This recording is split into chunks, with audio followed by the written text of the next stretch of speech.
Welcome, guys and girls, to the Main Event Podcast, the only podcast you need for all your weekly updates, news, information, rumours, and entertainment surrounding the WWE. As always, we're Razat, Imran, and Arif. How you guys doing today? I'm great. How are you? Great to be back on the podcast.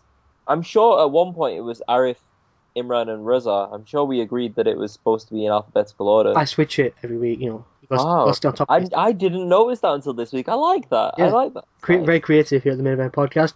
Yeah.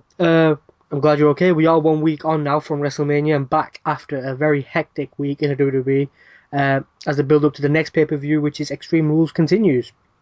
Extreme Rules. Yep, we are now at episode 22. Apologies for the delay in uploading, but still, 19th consecutive podcast uploaded without fail.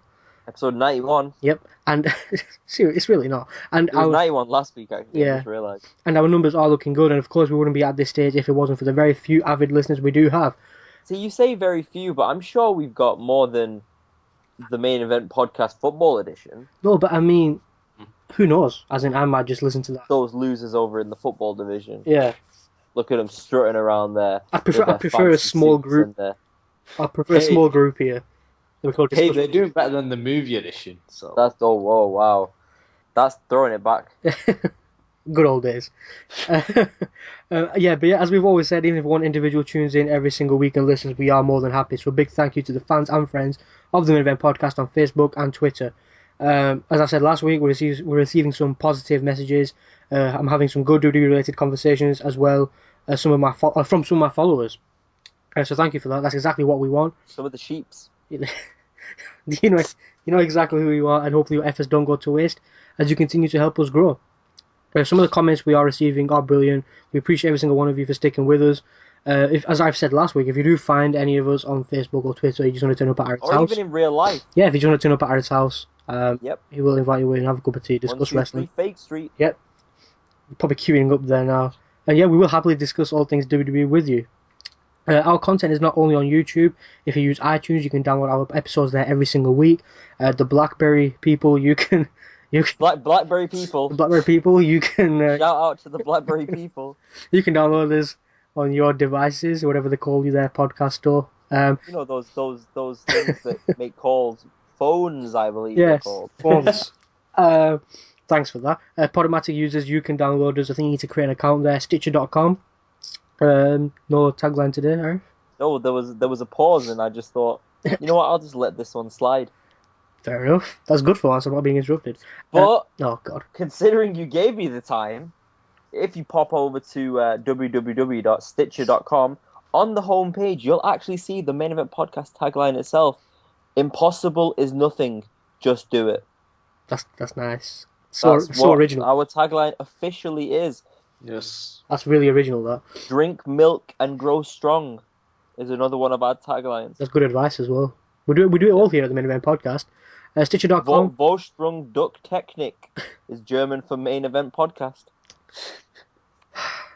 Very creative. Get that free advertising from a car manufacturer. Stitcher.com, 20,000 plus radio shows which you can listen to on the go, including us. We're on the top 10,000 still. A great feat for us, and we hope to continue to rise in the charts. And hopefully you guys are there to download our shows as well, which is equally as important. Where are we now? 6,206 last week. I'm not a very good host. I didn't check. All right, we'll stall. So Imran, what did you think of TNA this week? Eric Young's looking good. The TNA is still running? Imran, do you know? I am not letting you discuss TNA here. No, just look for the. I found numbers. it. I found it. Oh, no, but did you not hear? EY rhymes with Debray, and he looks like Daniel Bryan, and he has a beard, and it's like mirrored. There's only one mirror match. Maybe they're setting up a future mirror match. Sadly, we have moved down this week. You have what? Still in top 10,000. We're still 7,000. Not too bad. But yeah, well, that was anticlimactic, and I should have just said, "Oh, it's not loading." Yes, but it's fine. Just put this bit out. Just blame Arif. Again, still top. Hashtag blame Imran. Still, we're in the top 10,000 out of 20,000 plus radio shows. Nothing to be upset about. Trending worldwide. But yeah, we do want to continue rising up in the charts. Hopefully, you guys are there to download our shows, which is important to us. As always, we want to hear from you in any way and every way possible. Like us on Facebook at the Main Event Podcast. send us an email at tmepodcast@gmail.com. Visit our website, www.tme-podcast.com. Podcast with a P. For all our information. Please do get into...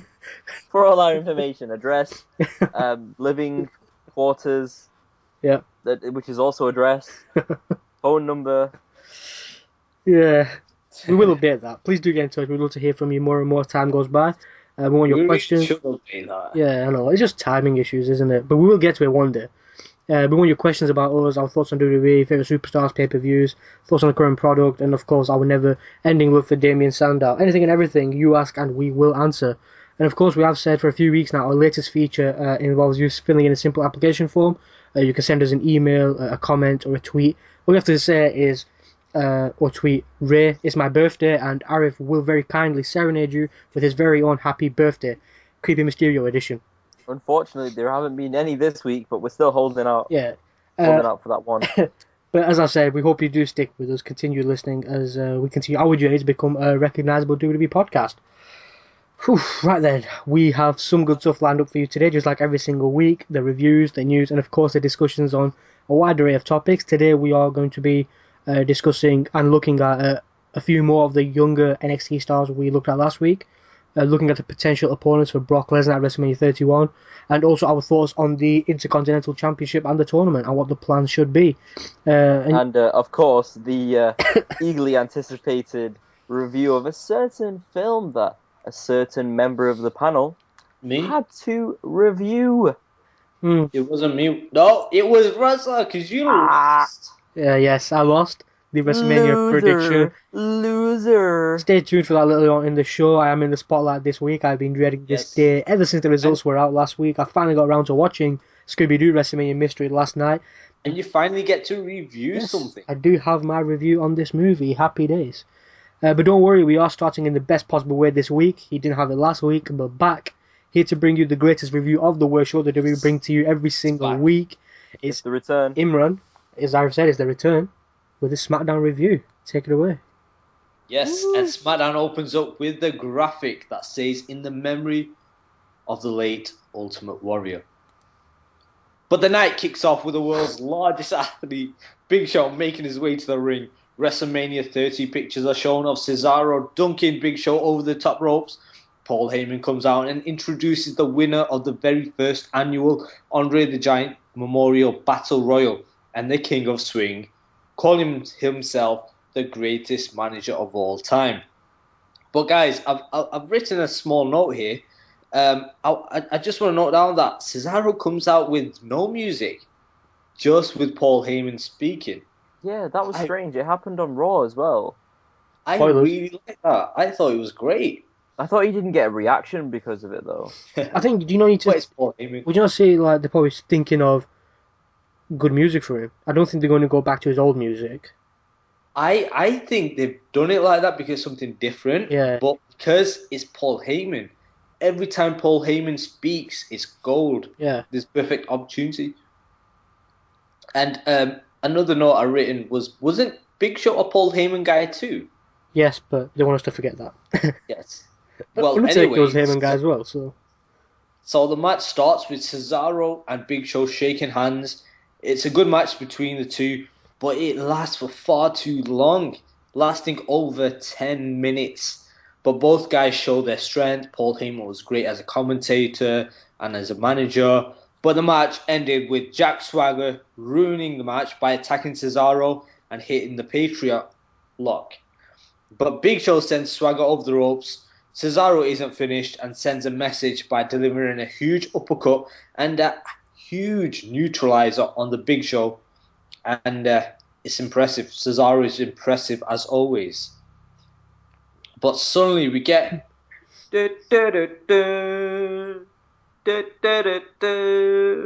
John Cena sucks.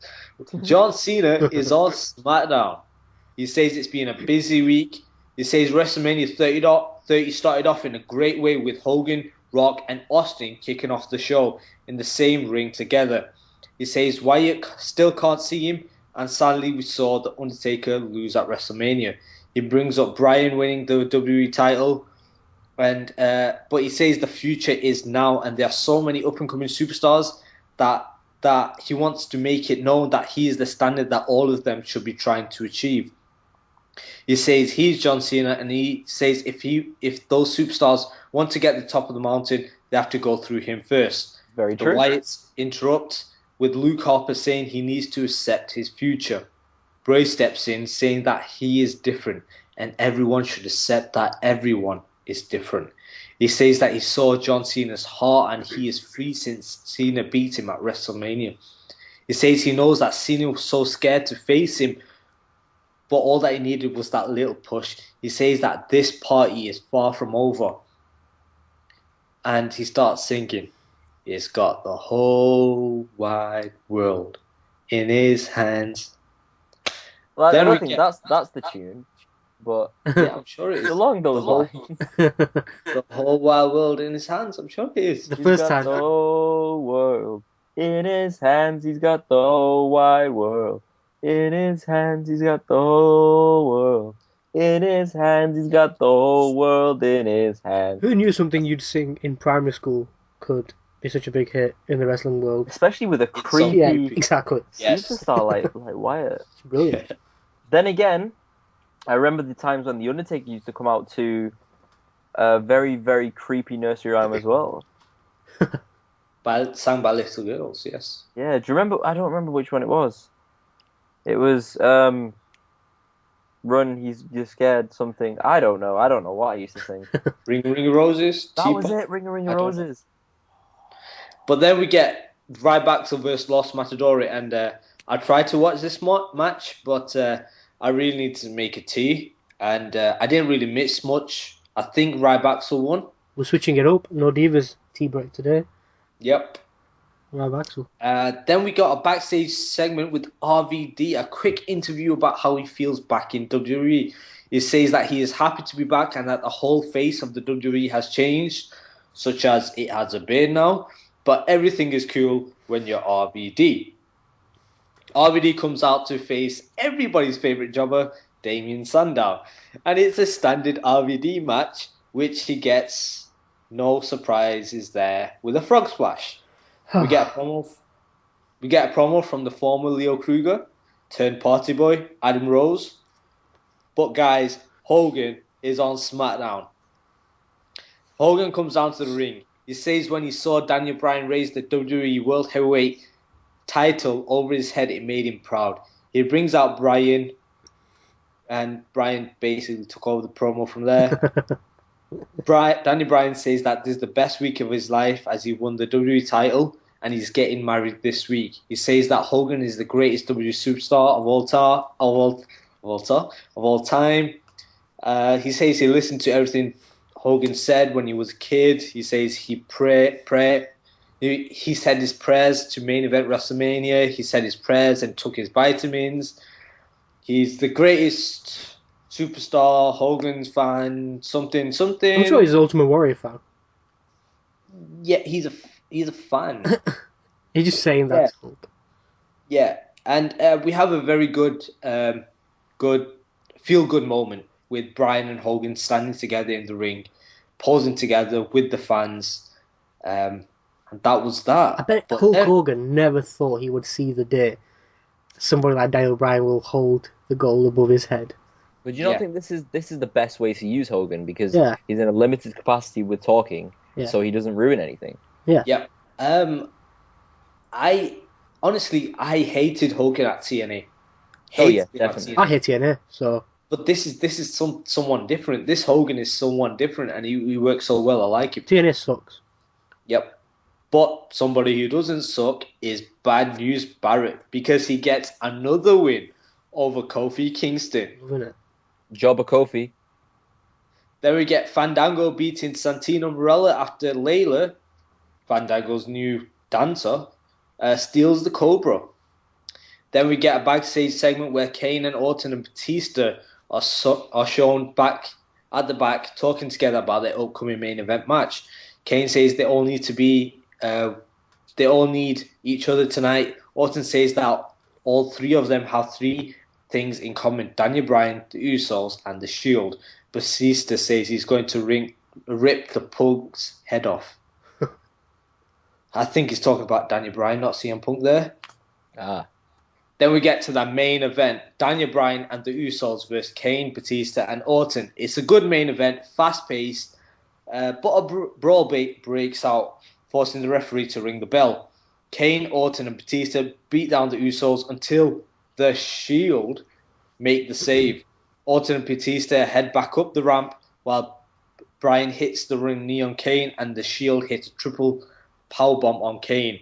The Shield stand tall with Daniel Bryan in the ring to end SmackDown.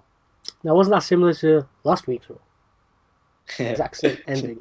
The ending was, yeah. Now, have we not already established this, basically, a copycat show? But it's just a reminder because obviously we had no review last week.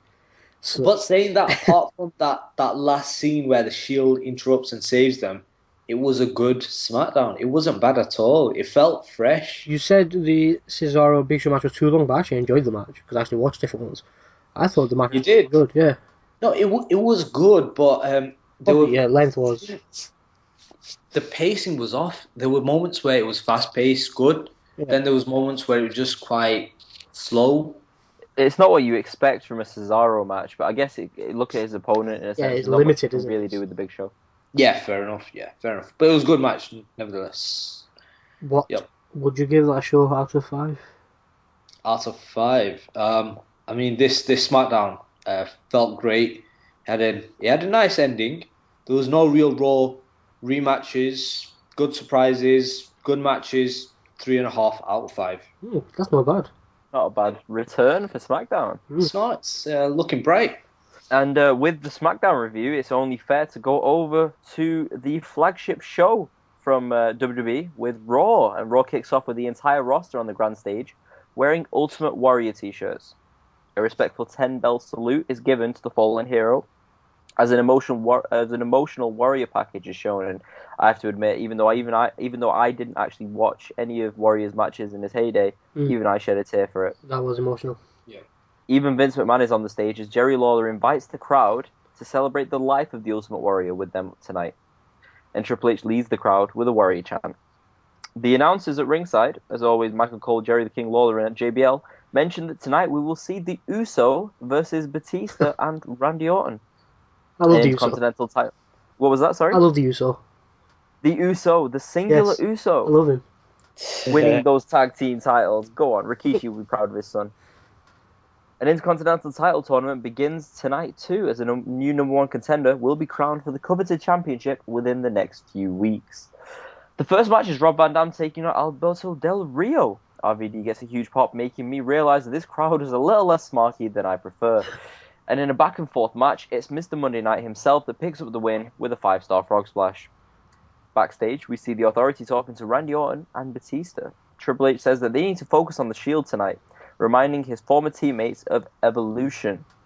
Triple H then implies that he doesn't know anyone who can stop the Shield, to which Steph Flair, woo, chimes in and says that she does, and she's looking at them.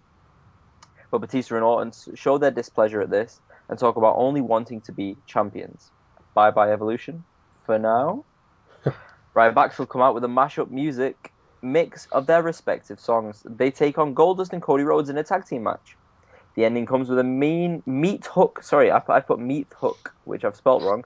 Clothesline to Cody for the win, and Ryback winning a match for what? Very surprised. What's this about? What is this? Over a team that were ridiculously over this time last year, or at least 6 months ago. Bo Lee vignette. Woo. More on that later on, I guess. He looks like he'll be a lot of fun. Alicia Fox takes on the anti-diva Paige in a match that must have only been there to get the new Diva champion over. Paige locks in a ridiculous-looking Scorpion's crosslock for the win. Oh my god, that finishing move is awesome. That's brilliant, isn't it? Looks, yeah, you can tell that she's trained very, very well. I didn't like her the way she won last week, which is simple. But I liked it. It looks good. This submission move is the one. I like this. The more I look back on the page turner and how it should be placed or how it should be done, the more I realise that I think she maybe botched it slightly last week. But still it was. Still very young. It was, but it was sold well by AJ. Yeah. Yeah. Well, I mean, she's 21, so I guess there's time to improve. And maybe she came up to the roster, big roster, a bit too quickly. But hey, I guess time will tell. The Uso take on Batista and Orton in a non-title match now. The back and forth action gets interrupted as, out of nowhere, the Shield attack Orton and Batista. Superman punch from Reigns to the Animal, and it looks like it knocks out Batista. He is ridiculously out of shape, or he actually got knocked out. I'm not sure. I'm going with the first option. I see. That's the thing. I thought that initially, but then the way he didn't seem to be able to recover from it just made me think, wow, Reigns really hit him. I don't know. The Shield looks strong in the ring. Backstage, Evolution bump into each other again as Triple H sarcastically tells the others, "Told you." So out comes Paul Heyman to no music, just like he did on SmackDown. He introduces himself as the advocate for the conqueror of the streak, Brock Lesnar. More bragging about the streak ending before Heyman introduces the King of Swing, Cesaro, who again comes out with no music. It's Cesaro versus Mark Henry in the Intercontinental title tournament match number 2. Cesaro hits a huge uppercut before dropping Henry with the neutralizer for the victory. Impressive. Backstage, Brad Maddox is told to inform the Shield that they will be competing in tonight's main event. And next, Nemanja! Lana comes out to introduce her client, Rusev Crush. Oh, God. Alexander Rusev destroys Xavier Woods before beating down on R-Truth as well. Sheamus versus the All-American Jack Swagger in another Intercontinental title tournament match. Sheamus wins, putting an end to my idea of Swagger versus Cesaro in the final, going to a non-contest, and then leading to a triple threat match for the title at Extreme Rules. I think it's Big E as well. Oh, well. Adam Rose vignette. He looks like a lot of fun, but I don't see how Adam Rose will get over in large arenas. I guess, again, this is something that we can talk about later, but I don't even know who he is. I wish I watched NXT to see what he was like, but I'm guessing he didn't really use the Adam Rose character that Very much new. in NXT. Very new. Yes, very very new character, and to get put onto get promos like that, it's quite surprising. So Yeah. Must have I something always right. knew But more on that later. it was good to have little people in the party, was it? Wow. Anyway, Damien Sandow is on the microphone, obviously just stalling, waiting to be beaten down by the Big Show. Show duly obliges and knocks out Rosa's favorite jobber. Awesome stuff. Up next, the Wyatt family come to the ring. Bray cuts a promo saying that he has never lied to the fans, unlike John Cena. He calls out his former WrestleMania foe, who gets huge cheers from the crowd. So we're definitely in Mark country. Cena jokes and plays around. He pulls up pictures of Wyatt's photoshopped family in wigs and female clothes, alluding to them looking like long-lost members of the extended Wyatts. I hate that. Yep, same. Eventually, however, Cena gets serious and challenges Bray to a cage match at Extreme Rules. Wyatt says that he would like this.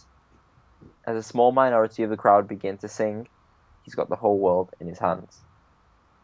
Emma and Santino are beaten by Fandango and his new mistress, Layla. Backstage, Stephanie McMahon can be seen talking to Kane. She ridicules his performances lately, asking what happened to the monster he once was. Kane responds by getting angry before looking at the mask in the glass case. He grabs the mask and Masked Kane is back on Masked TV. Oh, Masked Kane! He also sent out a tweet slightly later on that I will paraphrase for you right now. OMG, LOL, Masked Kane thought he was dead. Well, that wasn't it. It was something along the lines of time to get rid of this mask and go back to my roots, or something along those lines. Yeah. And at first, I believe I was speaking to Imran about this. At first, I thought it was Kane basically retiring, but in fact, I think it makes sense that it was more him getting rid of his corporate mask and then putting on the original monster mask. At last. The final match of the Intercontinental title tournament for this week is now, and it's Dolph Ziggler taking on Bad News Barrett. Barrett wins with the bullhammer to advance, and I've got some bad news. You're looking at the next Intercontinental champion. That's good news. But I've got some bad news, Rosa. You're looking at the next Intercontinental Champion. Who will win? But I've got some bad news. It's not, like you said, it's not bad news. Who Anyway, will? the main event. Who? The Shield come out to the ring. They are met by their opponents, Mid-Card Heaven. Alberto Del Rio, Fandango, Jack Swagger, 3MB, Titus O'Neil, Ryback Soul, Rusev, and Bad News Barrett. Putting Rusev in this match kind of dilutes him and humanizes the character, which wasn't too great for me to see, but I guess it'll maybe get him over slightly more. I didn't expect this myself, and I liked seeing these guys in the main event. It was something refreshing. Yeah, but I guess for me it was more like he was just part of the crowd, whereas Rusev, I think they want to build him up as an individual character. Yeah, Doing this made me feel a bit individual like destroyer. Yeah. Yeah, it wasn't. I don't know. I guess we'll see where it goes. I think this will just be one of those things where it just happened this week and it'll never be brought up again. The heels end up beating down the Shield before Evolution is a mystery. Blast through the Titantron. And Triple H, Batista, and Orton come out to the ring. A beatdown ensues again on the Shield before Randy Orton and Batista hold Reigns into the pedigree for Triple H. Triple H states that the Shield need to believe in Evolution. And Raw ends with the Evolution members posing. After Raw, woo! No, unfortunately, no, and I don't believe he is coming back. But yeah, that is your Raw, everybody. Evolution back at last. Yes. Well, it's not like we wanted them to come back. But they were, in their glory days, very entertaining. They used to hold all the belts. Hopefully that's not the case now. Hopefully they're a bit too old for that now. For me, the biggest disappointment of the night, apart from Sandow, which is a regular occurrence now, was John Cena. He's trying to be too funny, and it kind of in a serious feud, it's really not needed. It's someone like Bray Wyatt, you don't do that. Fair enough, you've already beaten the man. I suppose that's amazing. You can't do that to Bray Wyatt because the idea is you should be afraid of Bray Wyatt. Exactly, but he kind of made this feud a lot less serious for me, and I didn't really enjoy his segment, his side of the segment as a whole. Thankfully, as Imran said earlier, John Cena sucks. Thankfully, he's got Bray Wyatt in a feud who can keep you hooked into the feud. Yep. I mean, but that's the problem that I have with John Cena regularly. Like, if he can't progress things storyline wise further, he always resorts to his jokes, resorts to those to his humor. He's good at it. Don't get me wrong. He's good at making us laugh, but it's not needed in rivalry like this. And I hated that. But White was there to save the day. He doesn't have the same charisma as a Rock or a Stone Cold or even a Triple H in his heyday. So I guess it was expected for it to fall flat on its face in a sense. Yeah. Yeah. Oh well, it's again. I didn't enjoy it. I'm sure no one else really enjoyed that bit. But the night as a whole, I thought it was good. I'm liking the tournament. Yeah. Interesting because I remember, I think it was a few weeks ago there were reports that Alberto Del Rio is going to feud with Big E. So I was expecting a Del Rio win. And to have RVD win kind of opens new doors as well, thinking what can happen. Well, they need to get the US title off Dean Ambrose. He hasn't defended the title since Mark Henry, and then even before that, he hasn't defended the title for a long time. I think it's because I was going to say that actually giving a tournament to the Intercontinental Championship, it gives it that prestige back. But the US title is just there doing nothing. I don't even remember it. I think now with Triple H in his COO position, you could have a situation where he books Dean Ambrose on Raw against several opponents. Whoever gets the pinfall gets the victory and gets the title, and that's the quickest and easiest way to get the belt off him without him looking bad. I think that probably will happen, and that looks really likely to happen. I don't think by the time... I don't know. Will Dean Ambrose still have the... United States Championship in their match by the time they face each other? Probably. I think he will, but I hope he doesn't. I hope someone... He's done a very, very good job of hiding the fact that he's US champion. So much so that I think that everyone's forgotten, which is good for him because he still gets a US title payday. Yeah. I don't know. I think whoever's going to be is obviously going to be a heel champion now that Big E's a face Intercontinental champion, and not many candidates leading to actually hold a belt like that to make it relevant because Dean Ambrose isn't doing it. Big shame. I think it's just there to make the Shield look a little stronger. Like they've got some gold now that they lost their tag team But it title. doesn't. It Either doesn't that look or strong. Oh no, it's not. It's not working. That's my point. It probably is there, but it's not. It's I not working. I just don't think Dean Ambrose or the Shield need it. Yeah, They I agree. don't. Not Simply. anymore. They don't need it anymore. I Yeah. completely agree, Imran. I completely agree. They don't need titles to look strong. Oh, well, we'll see what does happen in the near future. Arif, what do you think of the Raw? Good Raw rating? Very very good Raw. 4 out of 5 easily. The That's only good. thing that was missing was, and I don't think I alluded to it, was Daniel Bryan not being there. But then, understandable as well. Yeah, of course, of And course. obviously The injuries with the injuries he has, yes. yeah, the Ultimate Warrior tributes as well were very moving as well. Yeah. Again, I didn't really allude to them, but they were very very moving. Yeah. And it was a very very fitting Raw. So yeah, if you watched SmackDown Raw, whether you agree with Arif and Imran's reviews, please let us know. Tell us what you thought of the show. And guys, I think it is time to move on to the news. Obviously, last week was very hectic with Access, Raw, SmackDown, WrestleMania. This week, not so much news, but we still have something. Let's begin with some false information I reported last week. My apologies, but my source reported that Vicky Guerrero has left the WWE. As of right now, she is only going to be working her scheduled dates, which are obviously the remainder of her contract, but she will be leaving very, very soon. The company did throw her a birthday party on SmackDown this week, but obviously I don't think it's on camera. Might be, I don't know. But I think that can be treated as some sort of farewell bash as well. Wait, so she is leaving? She is leaving, but people were saying she's done straight after WrestleMania, but she still has TV appearances yet. So That's what you get when you source as a monkey.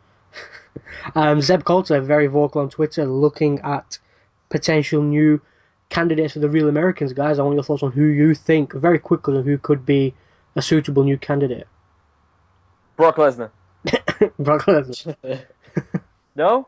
That's your opinion. That's fine. Maybe an NXT talent. Maybe a Mojo Rawley or an Enzo Amore or whoever it is. One of the other NXT stars that I obviously know about. A lot of the internet fans are saying Cody Rhodes. Obviously, he needs to turn heel, with his dad being the American Dream. It could work, but we'll obviously see what happens.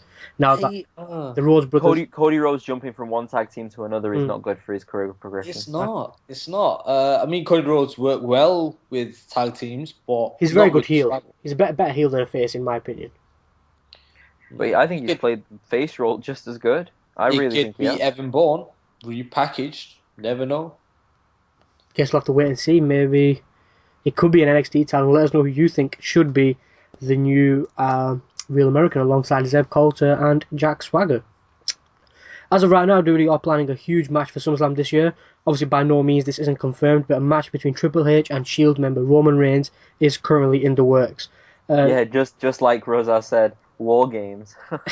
The seeds, that's not me, is my source. The seeds were reportedly planted, not reportedly, obviously saw it, after Reigns speared Triple H last week on Raw, and obviously the formation of Evolution kind of continues that as well. Their feud is expected to continue throughout the summer, so a match is on the horizon.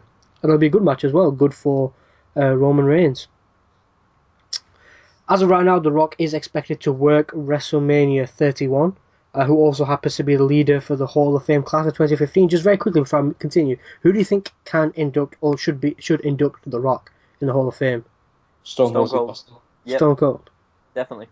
The best friends. Did you not see their secret hug?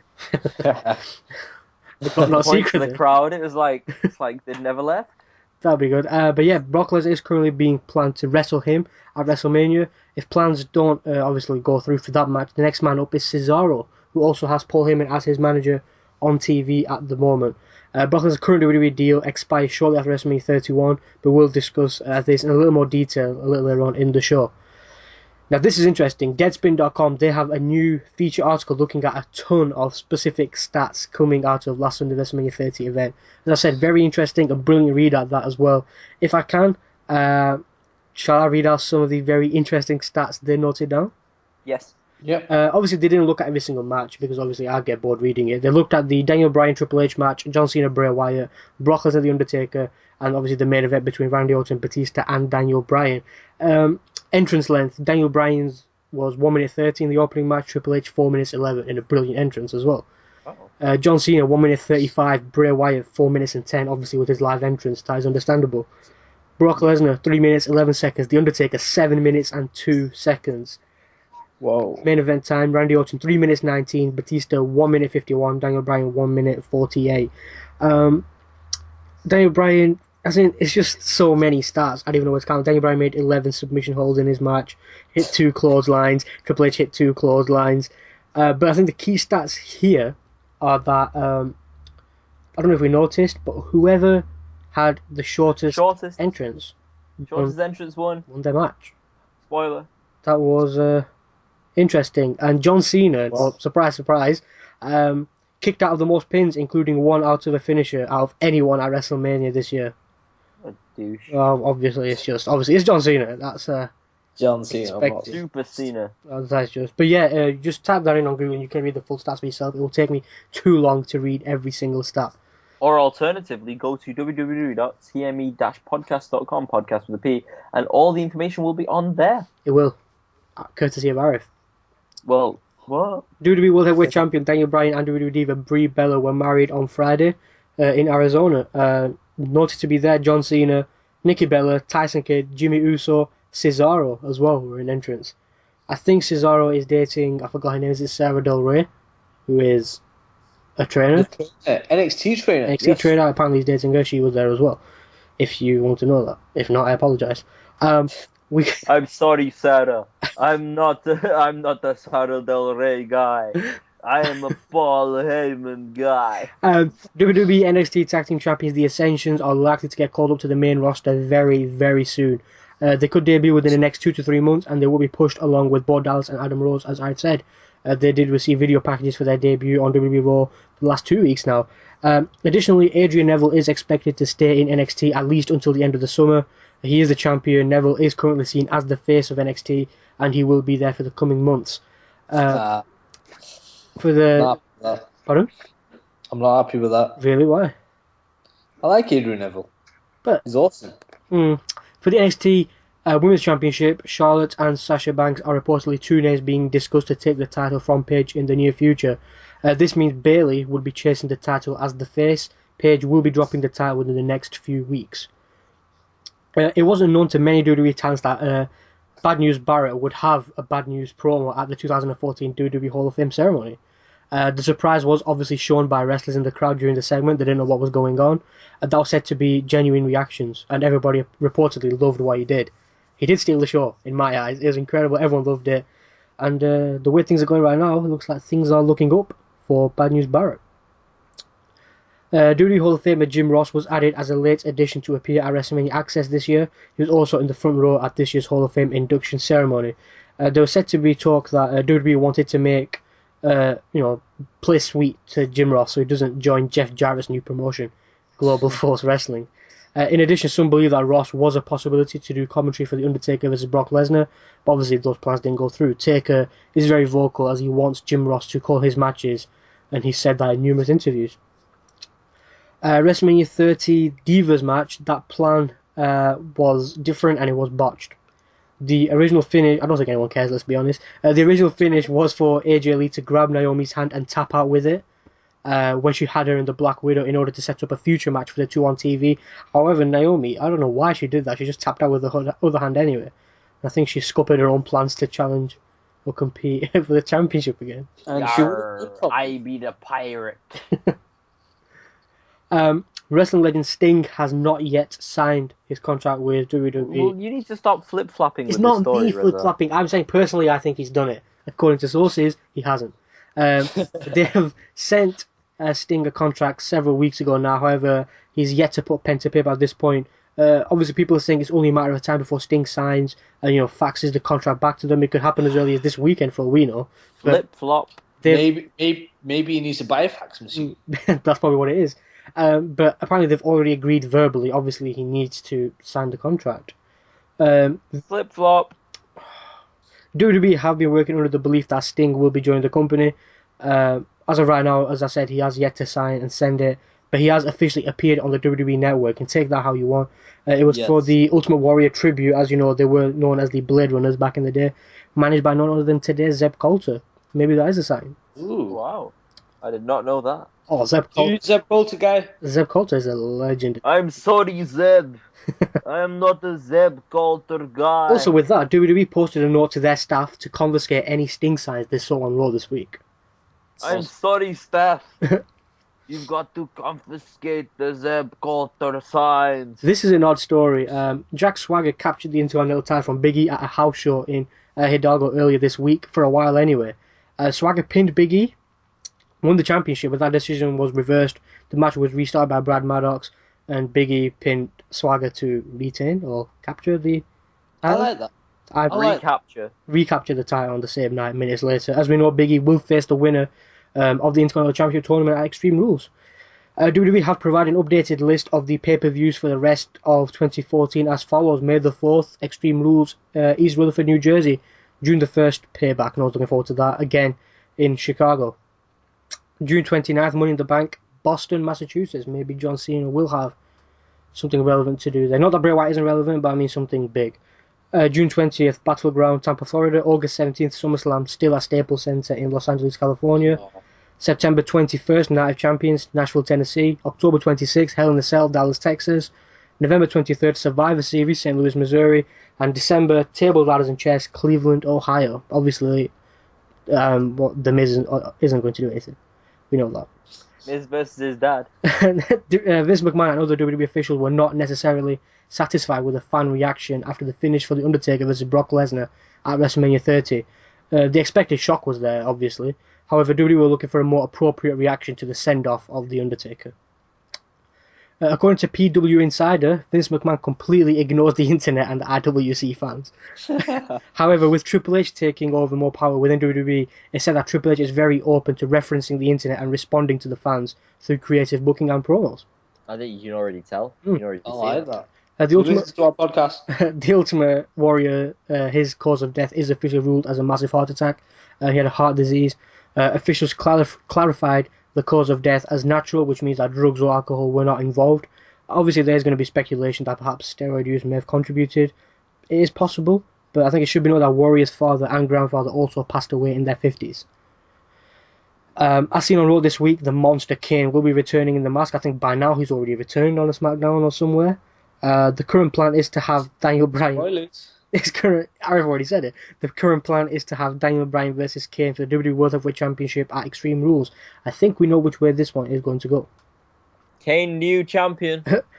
For 2 weeks now, I think, we have seen video packages. One of those is Adam Rose, and you can clearly see him, women, a bunny, short people dancing in a bus, which reads The Exotic Express.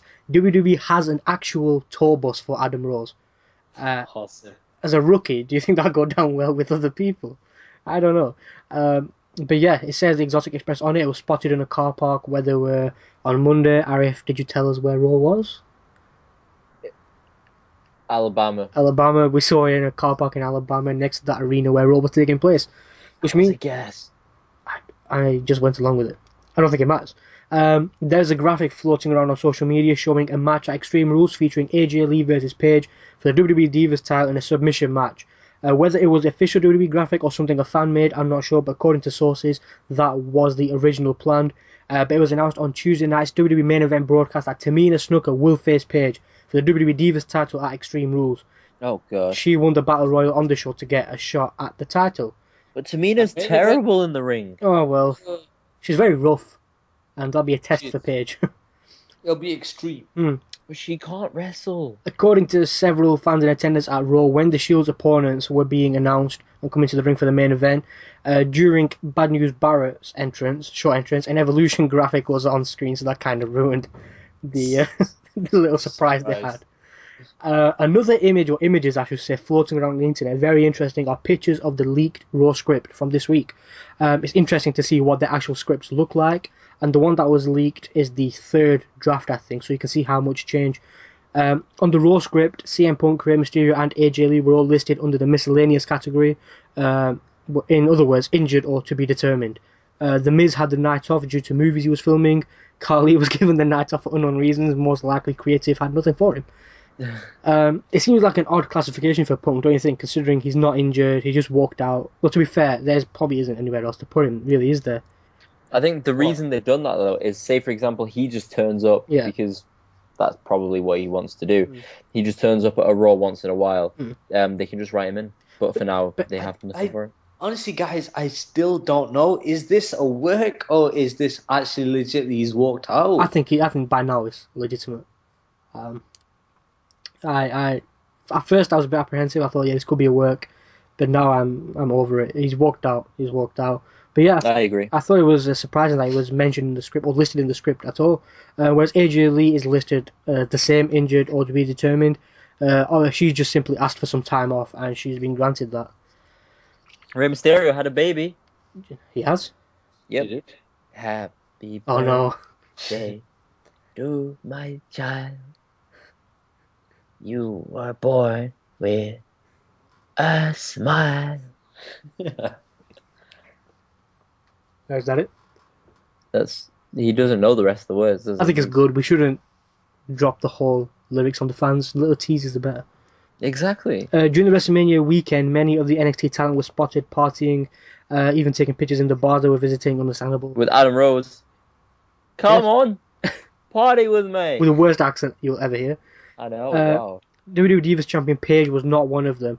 WWE reportedly delayed Paige's main roster debut because she was under 21. She turned 21 back in August, and the decision was finally made that the time is right to bring her to the main roster after WrestleMania. Paige apparently kept her distance from the party atmosphere in New Orleans and was said to have acted appropriately. Well done. I'm proud of you. It's good. We're very proud of you. The original plans for Raw didn't include a tournament to decide the number one contender for the WWE Intercontinental Championship. The first round matches took place because WWE didn't get good news about the recovery time of Christian. As we know, Christian suffered a concussion several weeks ago. He's never coming back. He hasn't received clearance to return. WWE had planned a feud between Christian and Big E, but they've now had to change plans due to the injury. The tournament to crown a new number one contender to Big E's Intercontinental title was not the original, as I've said. The original title plans were to have a fatal four-way match: Big Show versus Swagger versus Cesaro versus possibly Christian, where the winner would face Big E at Extreme Rules. With that, Vince felt that the four-way did nothing to elevate a strong contender for the title and felt the tournament would create a stronger contender. I kind of agree with that. Big Show obviously didn't end up in the tournament. That's probably because he wasn't going to win and they didn't want him to get pinned cheaply or disqualify him in the tournament. But Cesaro was scheduled to win that fatal four-way and go on to face Big E. So Cesaro right now is still in the tournament. So who knows what can happen. Stay tuned, where we will discuss who should hold the Intercontinental title in a little more depth. Looks like it's going to be Cesaro. Darren Young, formerly of the Primetime Players, has torn his ACL last week. Right now he has had his surgery and he's looking to miss around 4 to 6 months of in-ring action. Oh, we're going to miss that. Who was it again? In-ring action. Daniel Young. We're going to miss you, Daniel Young. As we said here last week on the podcast, WWE are still selling new CM Punk merchandise. The company had numerous new items on display during Access in New Orleans. Punk is still getting royalties on his merchandise. This update from last week. The royalties are said to be pretty substantial, as he's still selling a ton of merchandise. Exactly, it's work. As of 2 weeks ago, Punk was second to John Cena as the top merchandise seller in the company. So, I don't know. The official word in WWE is that he's not suspended, fired, or released, simply on a leave of absence, with the hope he'll eventually change his mind, cool off, and return. It's a work. It's a work. We'll see. CM Punk's real-life friend, UFC star Chael Sonnen, recently told a source that he spoke with CM Punk at one point within the past several months. At first, he thought the entire thing was a work, but as time goes, Chael Sonnen now thinks it's the real deal. Oh. It's Chael Sonnen. No one can take him seriously, let's be honest. Nobody even knows who he is. Chael Sonnen? For Arif, good news for Arif. I just put this in for you. WWE NXT talent Enzo Amore returned at this past week's NXT live events. He suffered when the moon hits your eye like a big pizza pie, that's Amore. He suffered a broken leg last fall and has been out of action ever since. Good to see him back, as he is touted to be one to move to the main roster within the next year or so. Ding-a-ling-a-ling, ding-a-ling-a-ling, ding-a-ling-a-ling, da-da-da-da. There are plans for Alexander Rusev to take part in another squash match, this time at the WWE Extreme Rules pay-per-view event. This obviously all depends on timing once the pay-per-view is finalised, but that is the current plan. As well expected, Brock Lesnar is taking more time off for WrestleMania 30. He's not scheduled to work Extreme Rules like he has done for the past 2 years. Many within the company feel that we won't be seeing him again until SummerSlam. There is talk he may challenge Daniel Bryan for the WWE World Heavyweight title at the show. That remains to be seen, but it's looking good if Daniel Bryan's going to keep the hold of the title for that long. An update on the Undertaker versus Brock Lesnar finish from WrestleMania 30, as we said last week. Dave Meltzer, a renowned wrestling journalist, he's reported that referee Chad Patton was never told the finish of the match. He was also told the finish by Brock and Undertaker. Well, sorry, he wasn't told. That's my point. Patton was told before the match that he has to count if a man's shoulders were down, and it didn't matter whose shoulders. He was told to treat it as a shoot. The only time he was told not to count to 3 was when the Undertaker applied the Hell's Gate submission, which meant the Undertaker's shoulders would be on the mat when he applied the move. I don't know. It's really weird for the company to put the referee in that position, not to time the finish. Yeah, of course. If they wanted to prevent the match from getting out, the finish from getting out, all they had to do was have Heyman, Taker, or Lesnar tell the referee if it was in the ring. It was simple. But I don't know. It's very surprising. Who knows? Maybe he did know, maybe he didn't know. Whatever it was, it shocked the world. They got the job. I guess it worked. Exactly. According to sources, the ESPN network are very interested in Renee Young, and it's expected that they are going to make a major move for her in the coming months. Young has impressed. Awesome. Yeah, she is awesome. Renee Young, love a girl. Renee Young has impressed WWE officials and several TV networks since she jumped ship from the Score to the WWE. Hopefully, she stays because, she might not know. We're here, in the social media lounge. Just one couch and a TV. Great lounge. People are saying online that Rey Mysterio is basically on vacation, but Rey Mysterio is again suffering from more knee issues. He's been given more time off. He's had a kid who was born with a smile, and is currently on vacation with his family in Hawaii. See, he is working on a very limited schedule with WWE as he continues his transition into an ambassador role. I think everyone knows his in-ring career is winding down now. Ambassador role.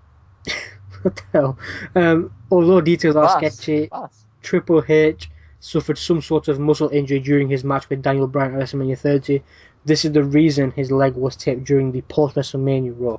I thought he was just wearing it for sure, but obviously looks like he was injured. And to finish off this week's news, here is the confirmed and rumoured card for Extreme Rules so far. The confirmed matches, we will see steel cage match between John Cena and Bray Wyatt, WWE Divas Championship match between Paige and Tamina Snuka, Evolution, where Triple H, Randy Orton, and Batista take on The Shield, and obviously Big E versus a potential opponent. The rumoured matches right now, which I'm guessing are going to be confirmed very soon, Daniel Bryan defending his WWE World Heavyweight Championship against Kane. And with that, the news, that's it for the news this week. Thank you for listening. Thank you for staying awake with me. That's good. And actually, guys, I want to move over to something that happened on Raw. The Intercontinental title tournament. I just want to go through the list of the superstars and just say who deserves it and the benefits from whoever wins it, and you get the gist. Sounds good. No problem, Robot Imran.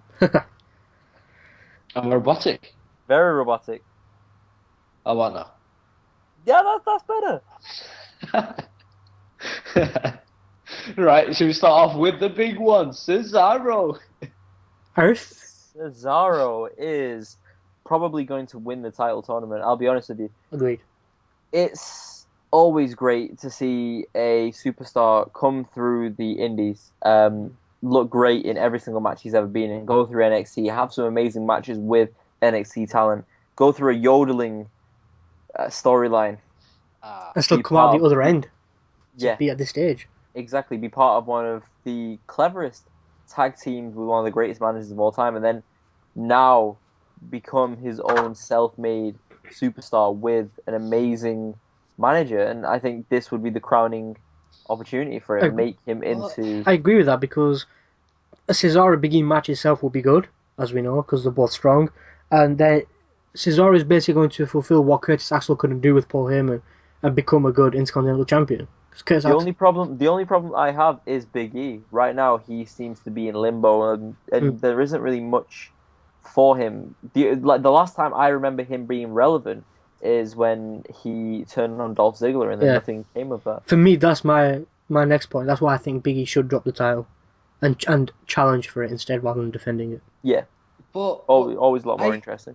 I don't think Cesaro needs the title. He doesn't need the title. He's got Paul Heyman there. And I think with just him having single feuds with people, I think that's the way Cesaro excels. The Intertitle with Big E, it's kept held Big E there. It's held Curtis Axel there before him. Um, Barrett before him. It's held him there. I don't think Cesaro needs the title holding him there with people chasing him. He's the type that chases people. Well, I think the only thing you can consider there is a potential Jack Swagger rivalry, which could rule him out of holding it. If there's no rivalry between Jack Swagger and Cesaro, I firmly believe the WWE are going to let him win because it allows Heyman to keep the title relevant as well, which has lost its prestige. I mean, look at the other contenders, though. I mean, do you really want RVD to RVD, I hold think the he won't win it really. Okay, title? fair enough. RVD won't. He's past his I think prime. the only other contender could Um, be Bad News Barra because he's getting the reaction. I don't think it'll be Bad News Barrett. I think it'll be somebody else. He's Sheamus. really, it's Yeah, possible. I think Heel, Sheamus heel needs. Sheamus. He held the United States title very well at one point, Yep. so you can't rule it out, can you? And that pale skin with that pale title. Hey, Yeah, it's doable. It's the Irish doable. guy with the United States title. Yeah, guys, from that list, I'm gonna go with Sheamus. I think he does deserve it. He needs something relevant, something to push him, and he'll hold it great, and he'll take on the challenge as well. He loves The to only fight. problem I have with Sheamus is the fact that he's in the same category as Orton for me. The fact that he's very boring in the ring. I don't find him as entertaining as I thought he would be. I think But hey, maybe if they make him into a heel, not a so. problem. Imran, note this down. Imran has gone with Sheamus. Me and I have gone with Cesaro. But Cesaro. I think the only reason that Sheamus won't bring anything to the title, whereas Paul Heyman and Cesaro Oh, will. definitely, That's definitely. my only difference. Unless they don't go with Cesaro and they make him win the Money in the Bank. That's possible. I hope that's what happens. We Ladder have discussed match. that. We have discussed that. He is early favourite. But yeah, if so, let us know who you think deserves or should hold the title. Please let us know. Comments, emails, Twitter, Facebook, everything. We'd love to hear your thoughts. What? Sorry.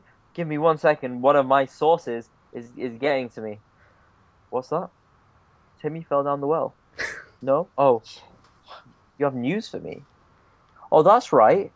You'll be surprised to find out that Rosa isn't the only one with news sources. For I, Arif, have my own little scoop from this week. Yeah, you can go now. You can go. Indeed, this may seem extremely far-fetched, but trust me when I say that it will definitely happen. In 2015, so at least I have a year, at WrestleMania 31, we will see a main event match that will redefine the wrestling industry. It's been rumored for a long time now, and finally it has been set in stone. Cold? That's right, the Rattlesnake will be back to face CM Punk in a clash of the best talkers in the WWE. Oh, and something a little bit more relevant to now, I guess. The Shield won't break up for a long time to come, as the WWE looks to match them and get them over as much as Evolution was many years ago. Indeed, the Shield will end the calendar year having destroyed as many opponents as physically possible before disbanding in a respectful way.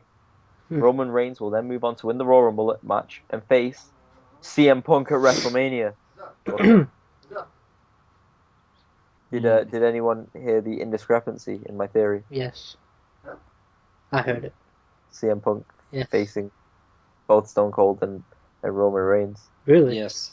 at WrestleMania in separate singles matches. Yes.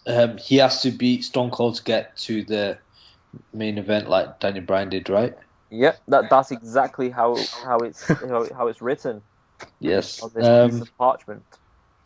It's a bold statement. I love the Shield bit where the Shield won't break up for a long time, and I really hope they don't because I love the Shield. Everyone loves the I Shield. really, really hope they don't now. I guess that's your theory for this week. They get more and more likely as the weeks go on.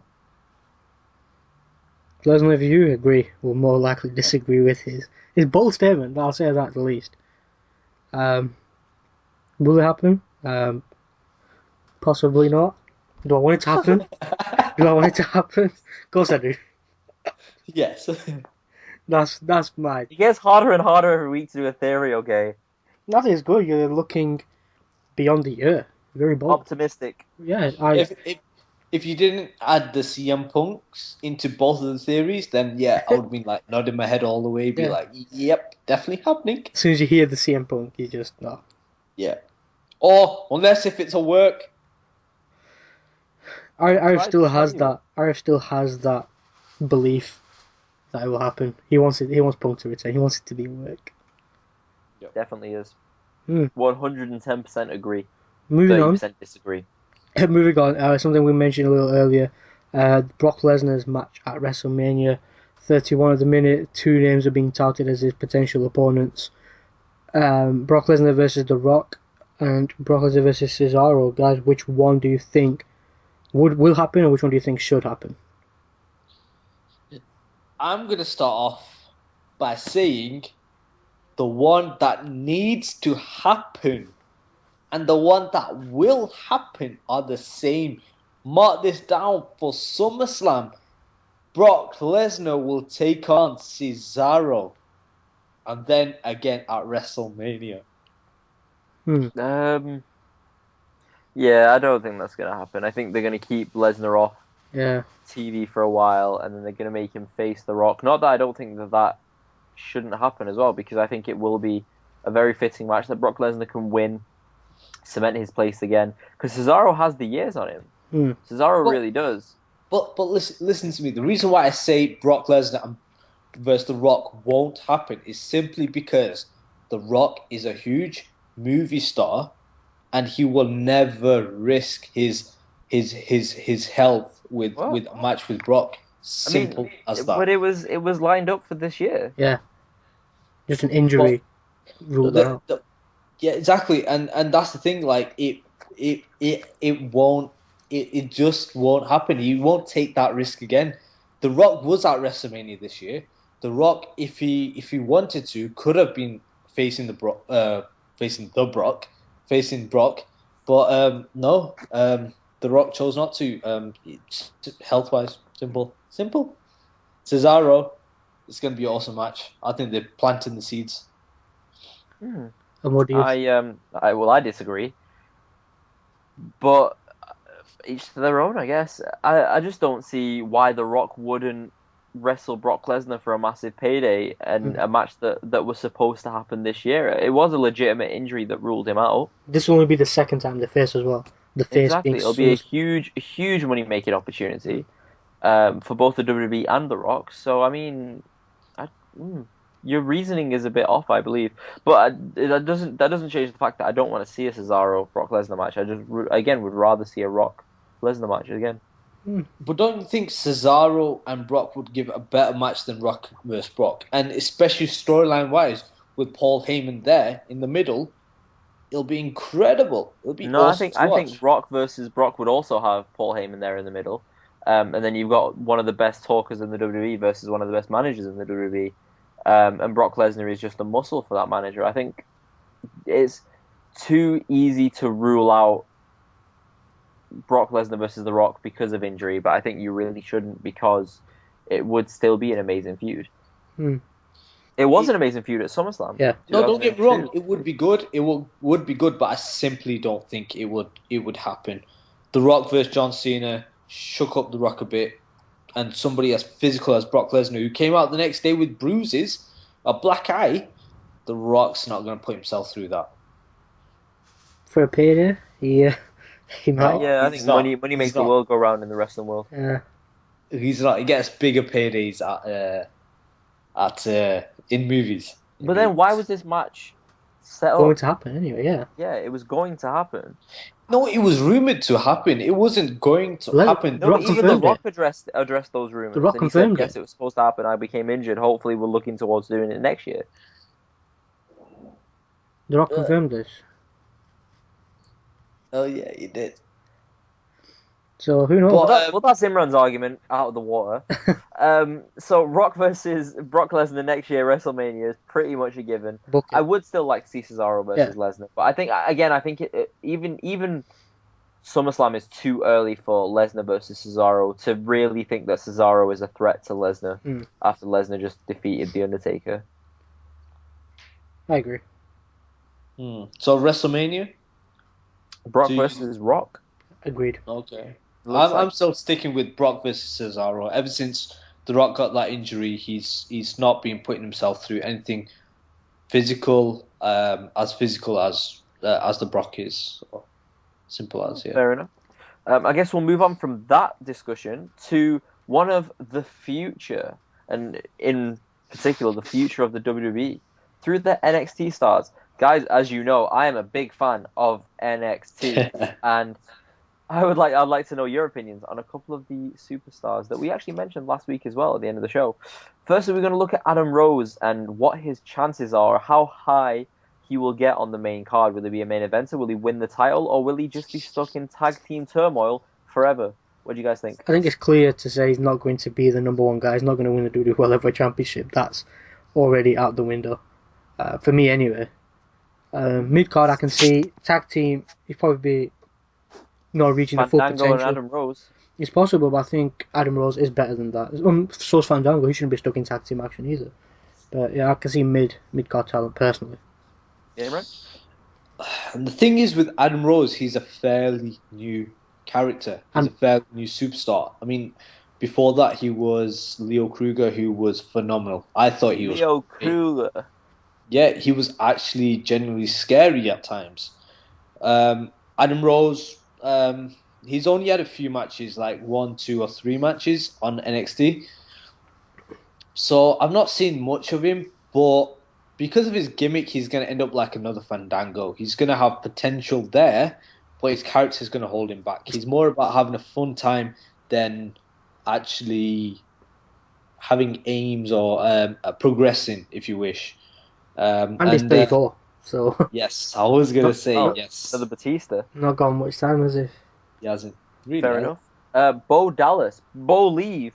I'm possible. What about him? Poor Dallas.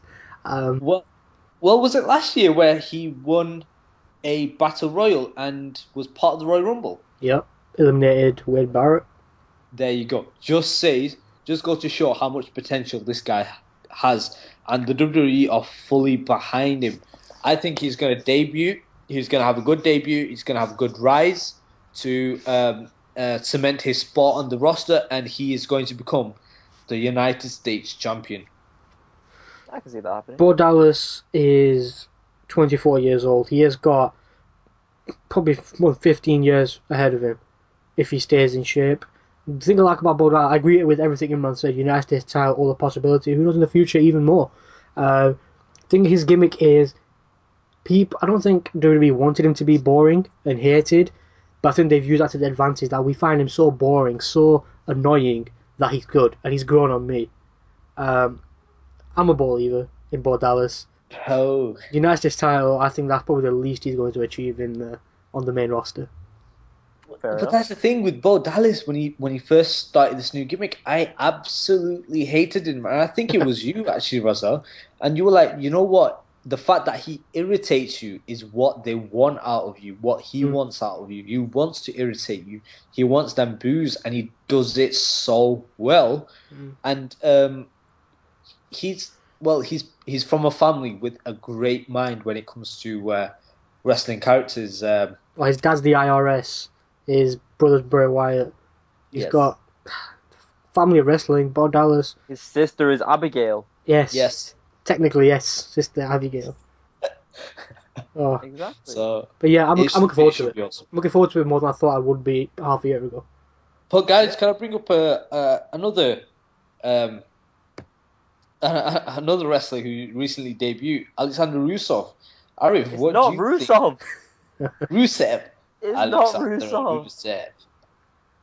Rusev, Please. what do you think?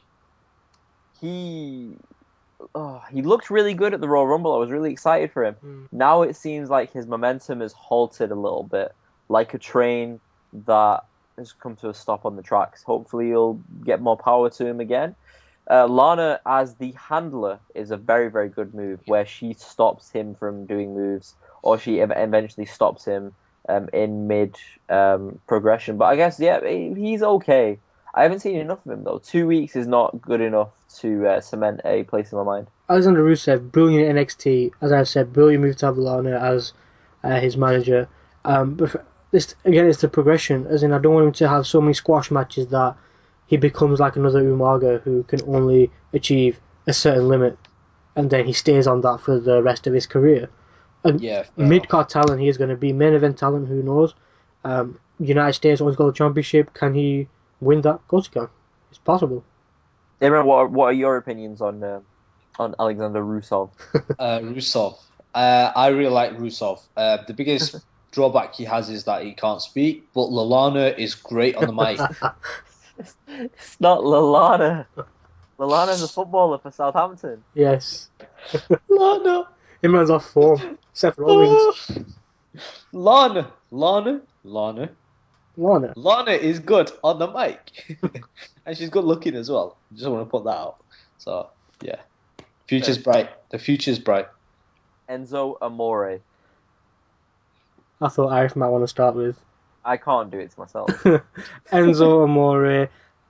Obviously, good that he's back in the ring after a lengthy Now, layoff. what actually happened to him? I don't know how, but I think he broke his leg. Yes. That is not a good injury to have in general. Never mind, WWE want to make it big. Obviously, he's recovered. I think he's either started training or he's competing in the ring. I don't know. The guy can talk. Obviously, not your biggest guy. He will be a valuable asset to the main roster when he eventually is called up. Hopefully, he doesn't turn up like another Nunzio, though. I don't know. Maybe Imran can shed a bit more light on this. Personally, not main event talent. Yeah. Really? I don't as of yet. It's just, can I see him in 10 years holding a WWE World Heavyweight Championship? It's difficult to say because I haven't seen a lot of him, obviously because of his injury, which is the annoying thing because I think he's got the potential. But that's the thing. You would have said with Daniel Bryan, he didn't have main event potential. He wouldn't have been a main eventer.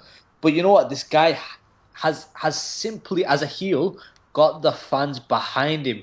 He talks so well, and in the ring, he's amazing. He really is really good in the ring as well. This Reminds you of guy, Damien Sandow. And look where he is. yeah, but this guy has got loads of charisma, and he Sort of just needs Sandow. that platform. He just needs that platform, which is Raw, to get bigger than the likes of Sandow, to get bigger than the likes of, um, Bo Dallas, Adam Rose. If anyone, Enzo Amore could push himself up to the main event spot the same way Cesaro kind of did, but through the mic and in ring action. I think it all depends on how he's booked as well. He can do all the right things in the world, as Cesaro did, and then he became a yodeler. Enzo Amore can do everything well. If they drop the ball on him, they're lost. At the Yeah, minute, that's true. Especially with his character, they're gonna have to use yeah, him, give him that time, and use that time well. Mojo And Big Rawley. Cass. Mojo Rawley. Oh, He stays hyped. I like Mojo Rawley. Everyone's saying next John Cena. I He's got a agree. weird finishing move. He sits on people. It's fine. It's fine. He's very athletic, very quick, got the charisma. I can see him as a main eventer. Give him a new finisher yeah. that he doesn't use his bum for. He can change Well, it. It's easy to change. It's possible. I yeah, think main that's eventer. the beauty about NXT. The fact that these guys could change around their characters, change around their moveset, and really refine themselves. And that's what Mojo Riley needs. He needs time to change, to adapt, to refine himself. Yep. Mojo Riley, Alex Riley's brother. I knew this. Sami Zayn. Sami Zayn. Everyone knows Sami Zayn. Sami Zayn is going to be the man. He can wrestle. He can talk. Everyone loves him. Everyone's behind him. Ole. And main event. I don't need to say anything else. Main event superstar. That right there. Main event. Main event. Adrian Neville. The man that gravity forgot. We won't forget him. Let's put it that way. I don't even know who he is. He's built like an action figure. Look at the size of him. He He's really is. English. One of the best, high flyers there will be in the company. Probably is the best right now. Let's be honest. Even though he's at NXT, he's a champion. Obviously, being champion means a valuable asset. Another main eventer right there. Imran? Adrian Neville, he's awesome. I absolutely love him. Every time he's in the ring, I've got to watch him. Every time he's on the microphone, I've got to watch him. Well, hear him. But saying that, like you said on the news, they're not going to bring him back. They're not going to bring him onto the main roster straight away. and that's because he needs to kind of establish himself a lot more. I mean, he's an NXT champion, fair enough, but with the likes of Dean Ambrose, Seth Rollins, who come from NXT, Big E, he doesn't have that big man persona, or he doesn't have that big enough charisma to kind of like to hang with them or have a match with them and be a real contender for anything really. So I think he just needs that little time, but he will get there. He will be a United States champion, intercontinental champion. And finally, the Ascension. They're a tag team, so they're kind of limited already. So yeah, tag team title, tag team scene suits them. There it is. The Yep. Ascension win the tag team titles. Oh, they will win it. I think there's no disputing that they will win the tag title. New dimension as well. Win it. They will win it. Conor O'Brien will go on to a singles career, and Victor will get fired. Victor, indeed. And finally, guys, we come to end of the show. Yeah, one of the most eagerly anticipated Scooby-Doo reviews of all time. Right. If you listened last week, you would have realized that Ruzza lost in the prediction game against Imran. Yes, I would. Ruzza lost again. And it just so happens that Ruzza now, for his forfeit, has to review the new WWE Scooby-Doo movie. So, without further ado, Imran, is there anything you'd like to quickly say? Just like that, I would like to thank my mum and dad, the fans, for making this moment happen, and Reza for being crap at predictions. Yeah. And like I said, without further ado, here's Reza with your Scooby-Doo review. Normally I'd hate this, but it's a very rare occasion I get my moment in spotlight. So I'm going to take advantage of this. Scooby-Doo WrestleMania Mystery, and I never thought I would say that on the podcast, but yeah. I watched this just before I went to sleep, 80, 90 odd minute movie, it wasn't too long. First, Boo, get to the film, boo. I genuinely considered making this review just a straight up list of everything that happens in this film, because it's all insane. It starts early and the action's right until the closing credits. Boo, get to the movie. I am. As in, the first thing that made me laugh is you see the setting of the film. I think it's called WWE City, very creative. There's a massive Triple H billboard there, welcomes people to the city. And the funniest bit that I think would enjoy is seconds into the film, you see the Miz jogging, listening to his own theme music, and I came to play. Seconds later, he's literally backhanded out of his clothes. You see him flying out of his clothes by some kind of bear. I couldn't stop laughing at that first off, but what? Literally, he's jogging and he's backhanded out of his clothes by a bear, flying off the screen by a bear. Obviously, we know this is the monster whose mystery we're trying to resolve. Whew.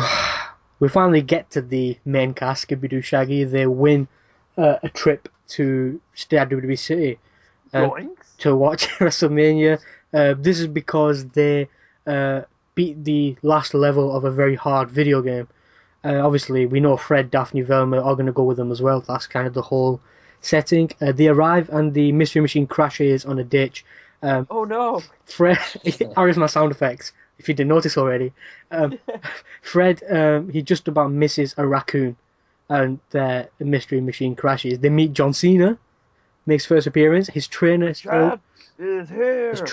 called Cookie, and Cookie's nephew Ruben. Before Cena, with his gigantic muscles, he pushes the van back onto the road. I wonder which one of them is the bad guy. They also encounter a guy called Bayard. He's a hunter. He hates the WWE because they built the city in his forest, which he didn't like. And Cena gives them VIP tickets to make up for their inconvenience with Bayard, who just doesn't seem that good of a character. Vince at the show, he unveils the new WWE title. That was vacant because Kane's last match was overturned. He didn't win, so the title's vacant. It's up for grabs over the weekend of WrestleMania. The gang get a tour of the training camp, I think it is, their facility, whatever they have. They get to the cabins. Ruben is arguing with Cookie over not becoming a superstar because Cookie's got a leg injury.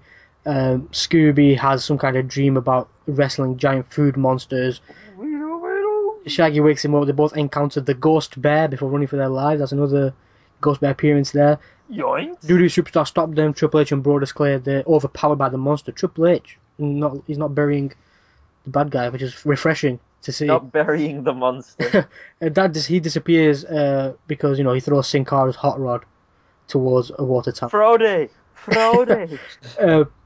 But yeah, the gang is notified the next morning by, they're talking about the monster. Spirit of the Bear's been stirred by WrestleMania. It comes out during WrestleMania. But yeah, that monster was supposedly there 100 years ago. Back in early WrestleMania times. Someone called Miss Richards tells them that the WWE title belt has been stolen. And Scooby's arrested, guys. He was caught with the title around his waist. They have security footage to show him that he was caught in the act. Velma, I think it's Velma, the one with the glasses. Velma. She proves Scooby's innocent by showing that he was in deep state of hypnosis when he stole the belt.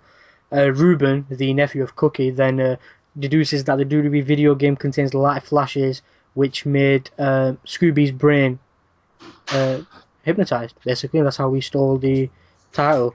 And Mr. McMahon, he offers Scooby and Shaggy a chance out for redemption and freedom if they can defeat Kane at WrestleMania. Oh my god. To get a crash course in training wrestling. They have no idea how to wrestle, but Cookie, John Cena's trainer, has a leg injury, and AJ Lee trained them.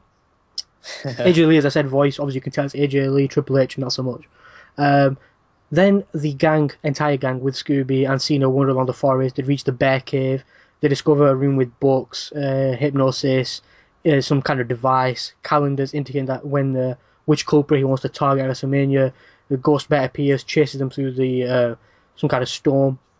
Then this sounds terrible. Yeah, you asked for it. Let's be honest. You wanted me to review this. They escape. Cena slams the Ghost Bear away before realizing that the storm drain is right underneath WWE City.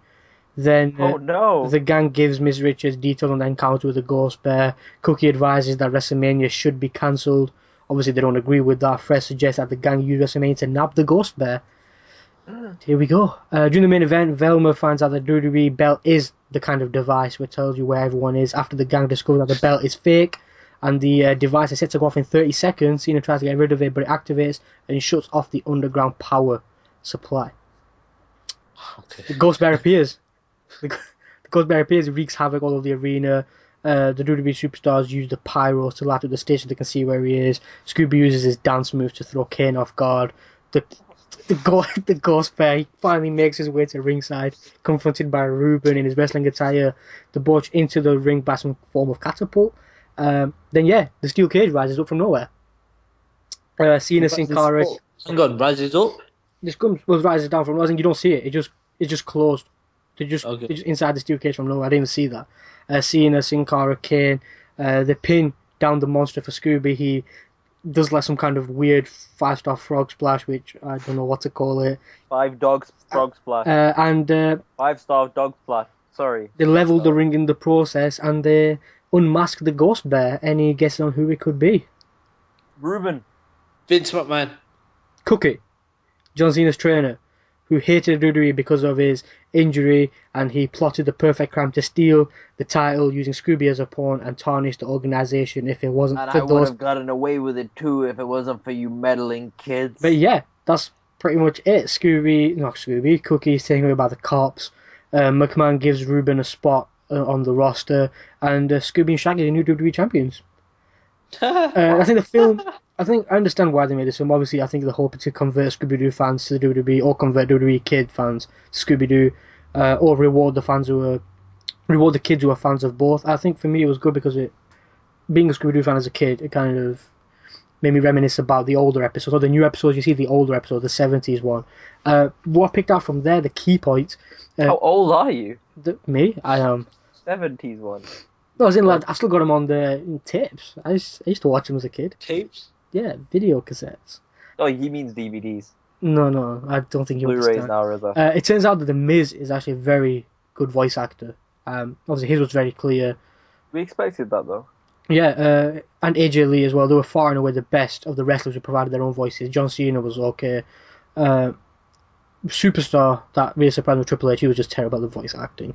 The mystery wasn't exactly, oh my god, who is the? Then again, I'm 20 years old, so it doesn't really matter. Who really is the Ghost Bear? But yeah, consider how much they had to do to incorporate, the completely, you know, idiotic things that were there, which didn't need to be there, but that's Scooby Doo. Bizarre. Daphne's fascination of John Cena made me laugh. Obviously, you could tell that was going to happen. Although I never thought I'd be into it as much as I was. Then again, I was a huge Scooby Doo fan in my childhood. As I said, it made me reminisce about the old Scooby Doo shows, not those we see today. It was a decent film, but I pray to God that I never lose another prediction game. Well, let this be a lesson to you then. Oh man, Next time, and I guess next time will Yep. be Extreme Rules. Right. Out of 5 stars, 5 stars. out of 5 stars, what would you give this movie? 5 stars. I mean, everything's better than SmackDown. So, Hey, don't go there. I give it. I don't know, 2.5. So it's not better than SmackDown. Not this week. It's 2.5. I mean, it's not. I wouldn't voluntarily watch it for the sake of the bet that I lost. I had to. But yeah, it's. All that I've got to say is I'm glad it's you, not me. I just saved 80 minutes of my life. Oh god, that was the worst 80 minutes of my life as well. Good. And ladies and gentlemen, if you'd like Reza to review more movies, then let's hope and pray that he loses at Extreme Rules. Please don't. But yeah, if Right. you've watched Scooby Doo, which I don't think you have, and please let me know what you thought of the film. But guys, on that sad note of me reviewing Scooby Doo, I think it is time to say goodbye. Eat your vitamins, say your prayers, and listen to the Main Event podcast.